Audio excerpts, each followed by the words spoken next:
नमस्कार दोस्तों, आज की न्यूज में आपका स्वागत है। दोस्तों, आज आई खबर से लगता है कि दुनिया में 4 साल पहले वाली दहशत फिर से आने को तैयार है। मैं बात कर रहा हूं चीन में फैले उस निमोनिया की, जिसकी खबर मिलने के बाद पूरा विश्व डरा हुआ है और सहमा हुआ है।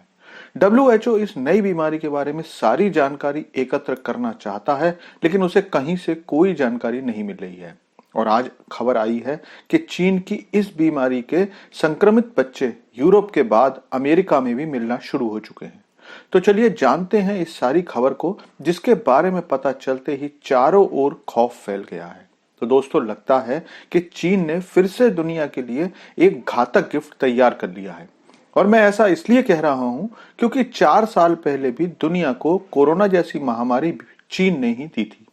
पिछले दिनों में ही वीडियो बनाकर मैंने जानकारी दी थी कि चीन के कई हिस्सों में खतरनाक फेफड़ों की बीमारी फैल रही है, जो बच्चों को अपना निशाना बना रही है। चीन से आने वाले वीडियोस और पिक्स से पता चलता है कि अस्पतालों में बच्चों की लंबी लंबी लाइनें लगी हुई हैं, जहां पेरेंट्स अपने बच्चों के साथ अपनी बारी का इंतजार कर रहे थे।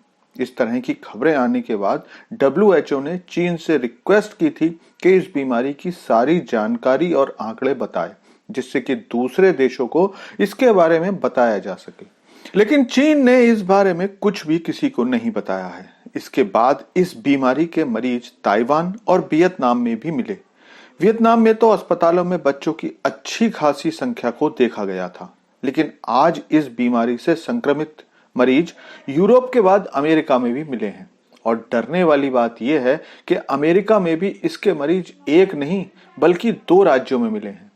इस खबर को देखिए, ये अमेरिका का अखबार है। इसमें बताया गया है कि अमेरिकी राज्य ओहियो के बाद अब मैसाचुसेट्स भी बच्चों के निमोनिया की लहर से प्रभावित हो रहा है।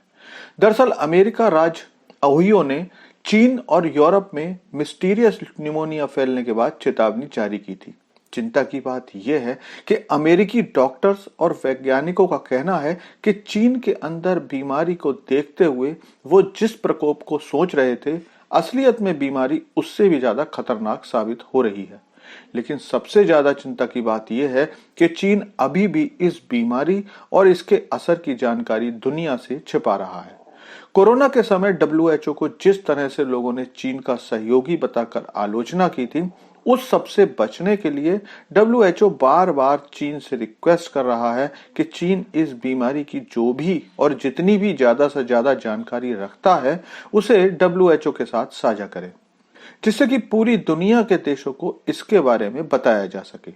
क्योंकि किसी भी बीमारी से बचने या लड़ने के लिए सरकारों को समय चाहिए होता है, और हेल्थ इंफ्रास्ट्रक्चर तैयार करने के लिए समय के साथ साथ भारी धन की आवश्यकता होती है, जिसका इंतजाम करने में समय लगता है।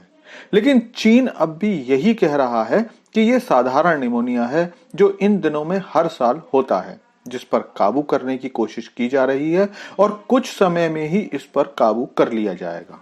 अब आप ये जानना चाहोगे कि अगर सच में ये बीमारी इतनी डरावनी साबित हो रही है, तो भारत इससे बचने के लिए क्या कदम उठा रहा है। तो दोस्तों, अच्छी बात यह है कि भारत सरकार काफी समय पहले ही एक्शन में आ चुकी है।